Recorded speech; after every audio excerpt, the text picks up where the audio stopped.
नेपाल से भारत तक जेएनजेड आंदोलन का असर दिखा। देश भर में युवाओं के हिंसक प्रदर्शनों का एक जैसा पैटर्न।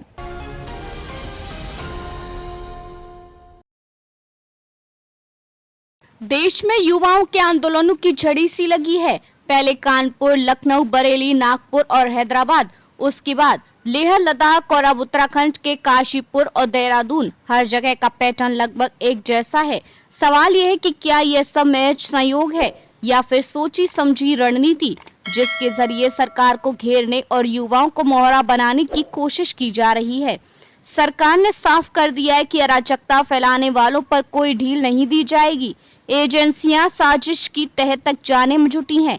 नेपाल में हाल ही में हुए जेएनजेड आंदोलन का असर अब भारत में दिखाई दे रहा है। वहां युवाओं को फ्रंट पर रखकर आंदोलन खड़ा किया गया है। अब भारत में भी उसी स्टाइल में माहौल बनाने की कोशिश की जा रही है। शुरुआत आयला मोहम्मद के नाम पर जुलूस निकालने और पुलिस पर हमला करने से हुई, फिर लेह लद्दाख में सरकारी संपत्तियों को नुकसान पहुंचाकर अराजकता फैलाई गई। अब उत्तराखंड में पेपर लीक का मुद्दा बनाकर हिंसक प्रदर्शन हो रहे हैं। काशीपुर में पुलिस के साथ मारपीट की गई और देहरादून में खुलेआम नेपाल बनाने की धमकी दी गई।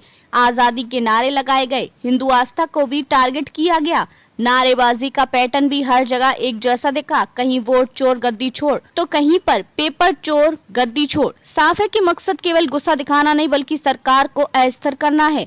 खुफिया एजेंसियां इन घटनाओं पर बारीकी से नजर रख रही हैं। श्रीलंका और बांग्लादेश में भी यही पैटर्न देखा गया था, जहां युवाओं के कंधों पर रखकर सरकार विरोधी आंदोलन चलाए गए। आशंका जताई जा रही है कि भारत में कहीं विदेशी फंडिंग या बाहरी ताकतें तो इन प्रदर्शनों को हवा नहीं दे रही। कांग्रेस नेता राहुल गांधी ने हाल ही में कहा था कि देश की जेएनजेड संविधान बचाएगी, लोकतंत्र की रक्षा करेगी और वोट चोरी रोकेगी। उनका ये बयान भी मौजूदा हालात में रणनीतिक रंग भरता दिखाई देता है। सवाल उठ रहा है कि क्या विपक्ष इन आंदोलन को सपोर्ट कर रहा है या फिर ये सब एक बड़े प्लान का हिस्सा है। देश के अलग अलग हिस्सों में एक जैसे नारे और हिंसक प्रदर्शन ये साबित करते हैं कि ये महज लोकल इश्यूज का गुस्सा नहीं है, ये एक पैटर्न है, एक एजेंडा है। नेपाल से लेकर श्रीलंका तक जो ट्रेंड देखा गया था वही अब भारत में दोहराने की कोशिश हो रही है।